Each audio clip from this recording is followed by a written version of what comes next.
Excuse me. Good morning, everyone. This is the March 2026 Opala Electric Association Finance and Audit Committee meeting called to order. So first item on the agenda is to approve the agenda. Look at the agenda and approve it. Anyone So moved by Kohler. Okay. Sorry. Second. David. I think we have one potential change or addition. Dan, do you want to? Yeah, Maybe. like to add the review of the harvest or the PPA for to the executive session there.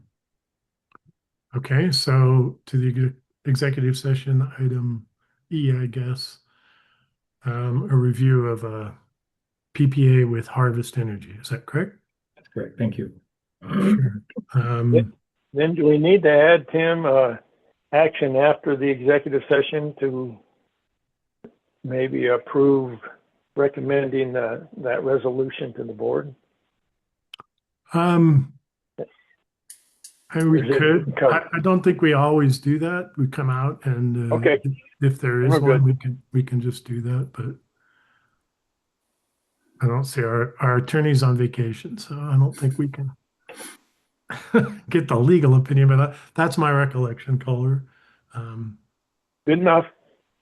Okay.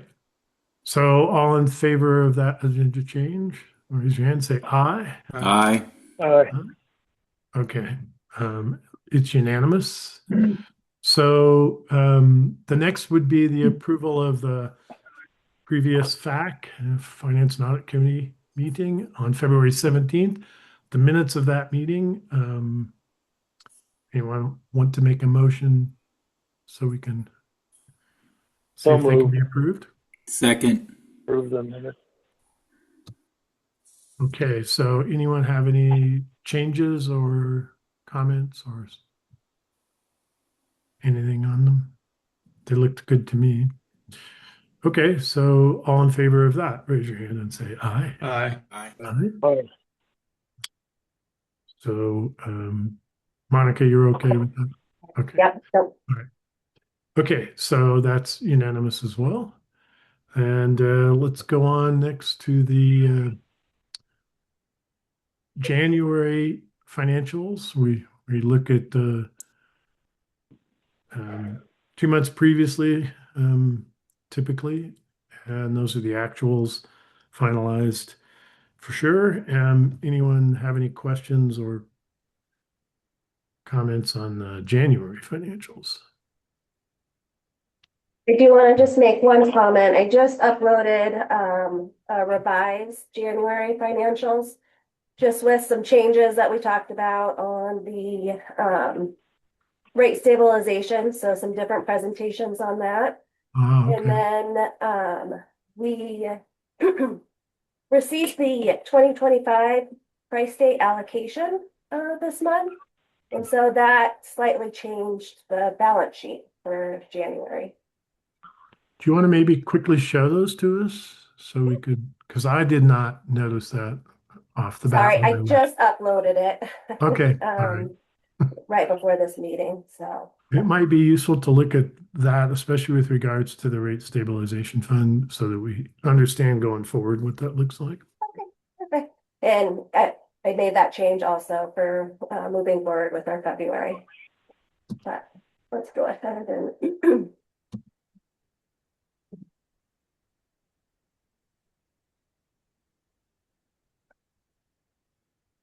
I'll see my screen. No. Not yet. Oh, Not yet. There we go. There we go. I have to hit the share button. There we go. If you could make it a little bigger for older eyes. There we go. That's fine. Thank you. Okay, so I made a couple different changes. I added one slide to show both the operating statement before rate stabilization as well as with including rate stabilization. And Okay, so this is the format that we saw, or that was presented last month. That included that monthly spread of the total 8 million of rate stabilization that was approved for the budget. And so again, this is the view before rate stabilization, so we can get a kind of clear picture of what our actuals to budget is before that rate stabilization input. And I also added that as a summary right here on your main page. So you can clearly see the variances before and after rate stabilization to our gross margins as well as our operating margins. okay. And that's basically that's in line with what we had discussed and requested last month. So I'm grateful that you're able to do that. And at first glance, I don't have a question. We'll look at this same, I guess, as you said in the February as well. But in January, the rate stabilization was not really needed, it looks like, at all.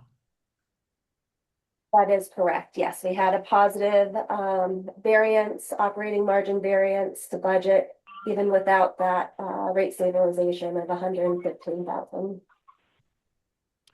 And essentially, we'll track this through the year and make the adjustment at the end of the year. I think that's what we agreed and recommended. Anyone have questions? Probably a little early, but it's to be generating questions, but we can look this over and we can bring it back up if we have questions next month as well. Okay, sounds good. And then the other change, if you're comparing, is going to be on your balance sheet right here on the investment for patronage. So we did, as I mentioned, we received the estimated 2025 tri-state allocation, which was 1,752,369. So, which also did have an effect on our final CTP payment, which we'll kind of talk about in Okay. a different presentation. But I just wanted to note there that I did update the balance sheet to reflect that. So it's reflected in a increase in patronage capital on the balance sheet. Is that where that? Correct, yes. And And it you- affected our December operating margins.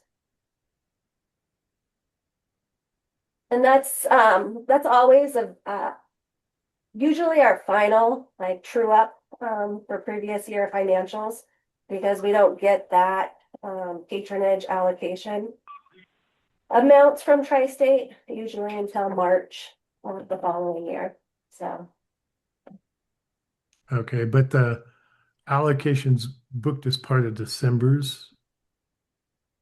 correct, yes. Okay, even though we just not learned about what that actual allocation is at this point. And Right, because we hadn't fully closed our 2025 books, and so that'll be a part of our final 2025 financials and included in our audit. and is in the number that you said the allocation was that the 1.476197? It's 1.752 369. So 1.752 million, right? Okay. Anyone else? Questions?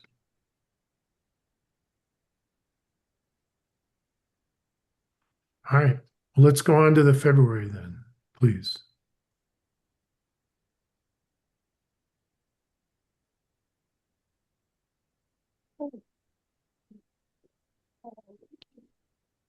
So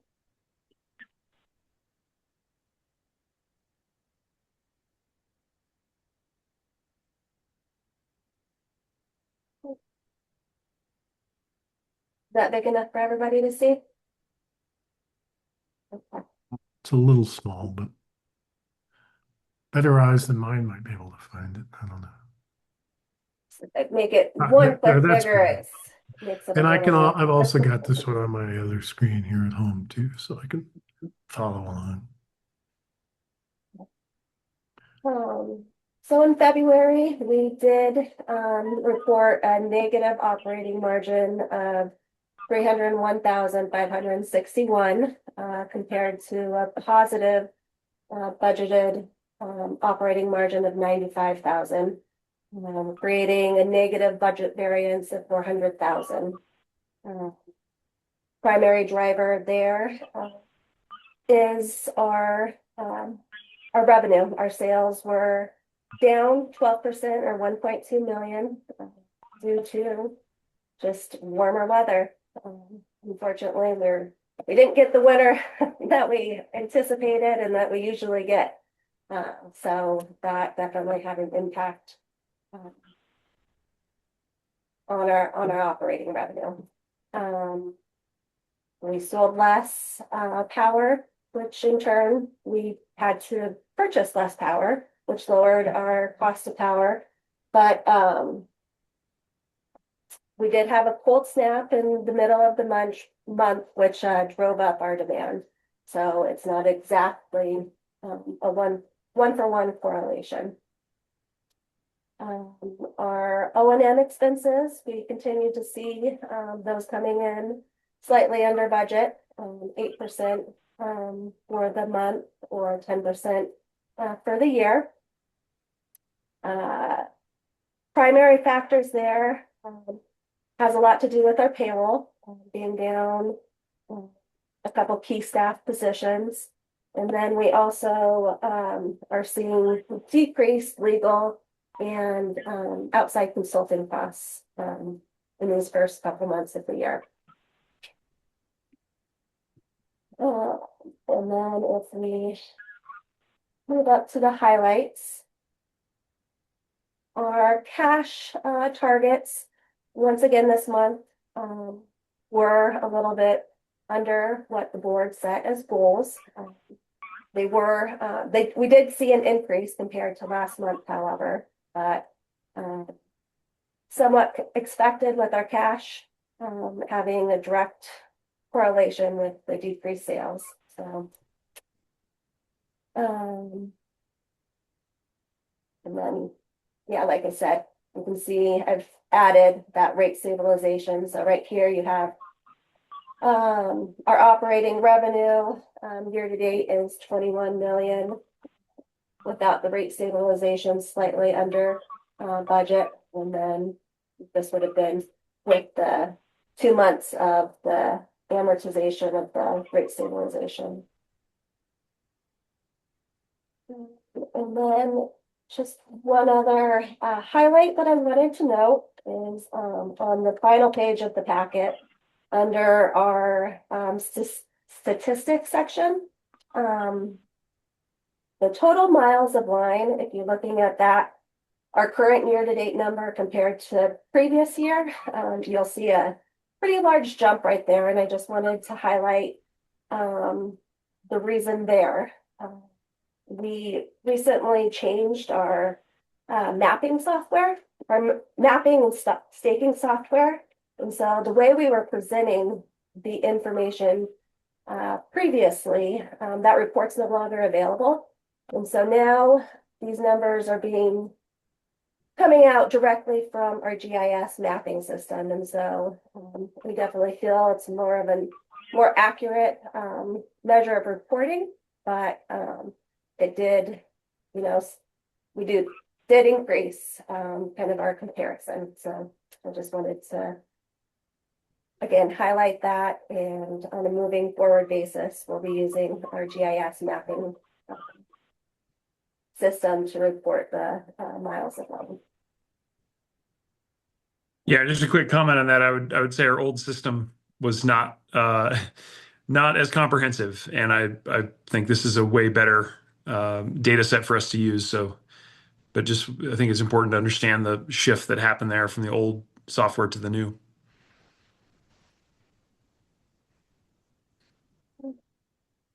That's my overview. Does anybody have questions? Fuller? Yeah, on the KPI page, could you go back to that, please? Oh, the KPI. And I didn't get a chance to look at this before right now, but it looks like the year to date, you have 2025 up there. Oh, yeah. Is that Thank you. comparing to the last, that should be changed, right? That should be changed. Okay. Yes, I apologize. All right, Thank I you. just want to make sure we weren't doing some kind of other comparison. Thank you. That's all I have. No, I apologize. I missed that. So thank you. Yeah, it should be 2026, right? Yes, year-to-date actual, year-to-date budget, and then year-to-date budget 2026 with the rate stabilization. So that third column right there is year-to-date 2026. I apologize. But the very last column Thank is 2025. Is that correct? That is correct, yes. Okay. The 21,212,686 for year-to-date operating revenue is 2025's revenue. Perfect. Thanks. Anyone else? Questions?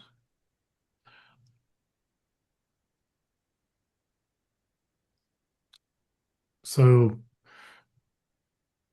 is there in this total miles adjustment, right?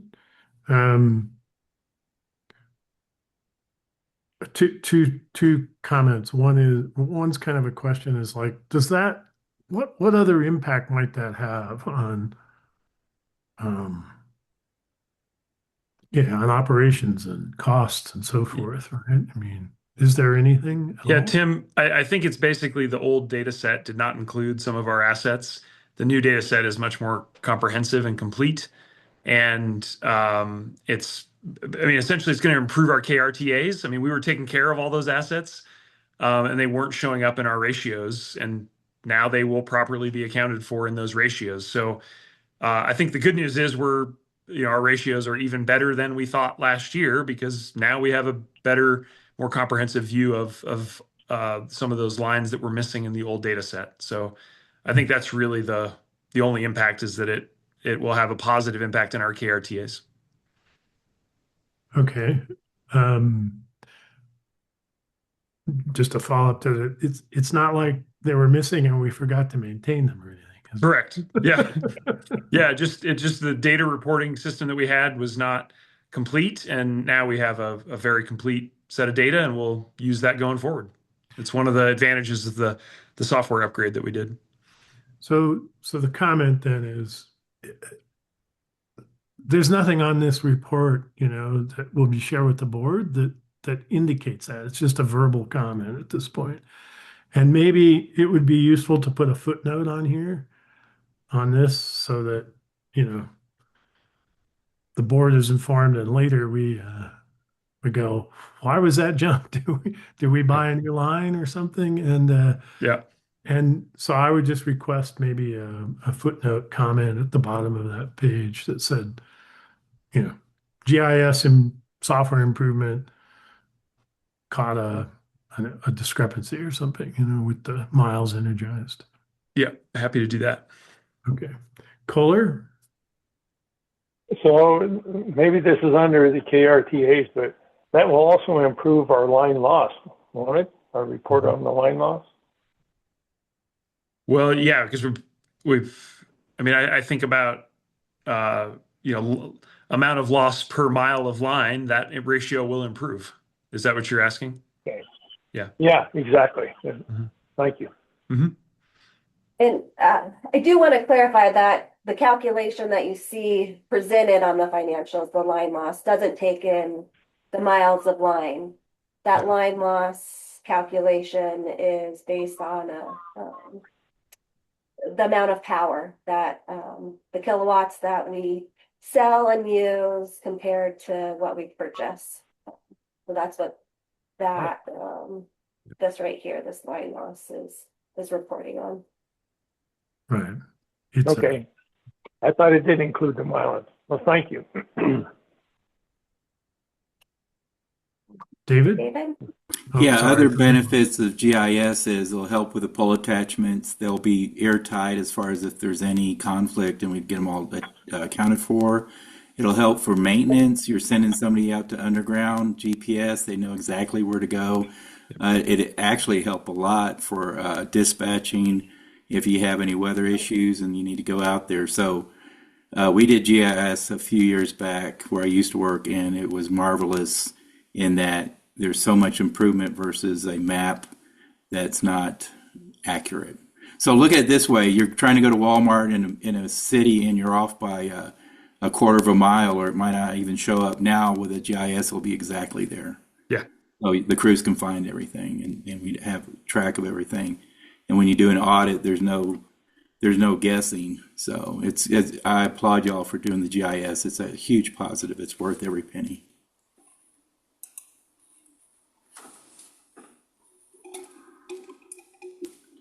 Tim? Another question? Oh, I don't know. I'm not sure why that went up. It was a mistake. Thank you. Anything else? Anyone? All right. Well, let's move on. We've got a lot to cover here. Sherry? At this point, we would move to executive session. So we'll need a motion and a vote on that. Motion and a second. So moved. Second. All right. We have a motion and a second. I don't know why I'm fading away here. Look like a ghost, Tim. I know. Sometimes I think it's the sunlight coming in. Yeah. Anyway, the motion on the floor, any discussion? And if not, let's have a vote. All in favor to move into executive session? Raise your hand, say aye. Aye. Aye. It's unanimous. So hopefully you have your link. We'll see you in a minute and I'll adjust the lighting. Thanks.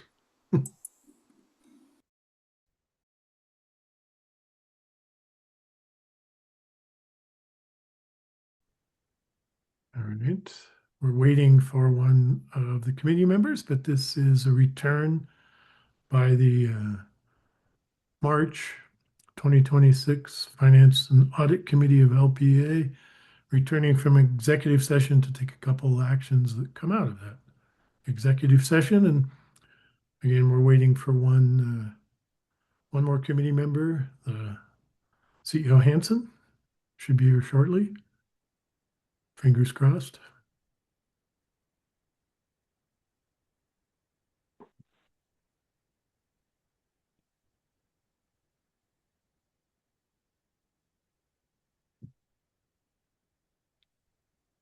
I like that you have a utility pole in your background, Dusty. Yeah, thanks. I came across this picture from my great grandma's files. It's from 1962. Oh, wow. Excellent. You can kind of see the one insulator on the very top of the Yeah, that's called single phase. Yeah. All right. Excellent we're back. picture. So I already made the intro, Chris. And so there are two actions, I think, that come out of this. One of them is around the energy risk management policy that I'm going to try and state the motion as best I can. Feel free to help me wordsmith if need be. If not, then I'll just need a second. Essentially, the Finance and Audit Committee recommends to the board that it adopt the energy risk management policy that has been presented, and with the acknowledgement that some of the language redline comments will be resolved prior to the board meeting, but that essentially those are more typographical in nature rather than substantial or material, and that we believe this is ready for adoption so that we can begin the process of actually operating under it. Kind of wordy, Second. but we have a second. And all right, so any discussion? Yeah, just I think it was brought up too that this is kind of a living document, like you'd mentioned, but that um, is there a specific date that we wanted to set, or what are the conditions in which a review would be made? Yeah, So- so Dusty, we've drafted it so that we have at least an annual review, but we could do it more often as needed, but we'd be required to review it at least once per year. Okay. And it allows just for the clarity of the motion, it allows for revision earlier than the one year Yep. frequent. For sure. Thanks. Yes, it's something that would, if there is a cause to question whether the policy is sufficient, or it could be brought back to the FAC where it is vetted on a regular basis, or can be vetted on a regular basis. So within that year review, there's plenty of opportunity as we learn how it is applied to come back and change and adapt to those circumstances through the FAC. Good clarification. Thank you. And okay, any other discussion? So all in favor of that motion to recommend to the board, please raise your hand and say aye. Aye. Aye. All right, so we got that on record there. The next one is a recommendation to the board that it approve Resolution 2026-03, which is authorization to enter into a power purchase agreement between LPEA and Harvest Four Corners LLC, who operates a 5,800 kW steam turbine waste heat recovery cogeneration facility.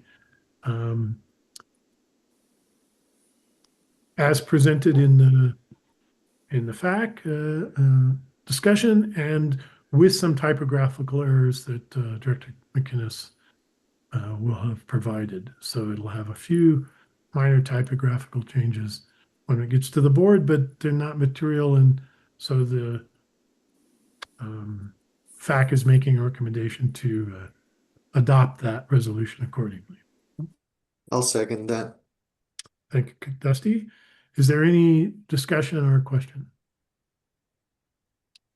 All right, so all in favor, raise your hand, say aye. Aye. This one also unanimous, so no need for oppose or abstention calls. I think that's it.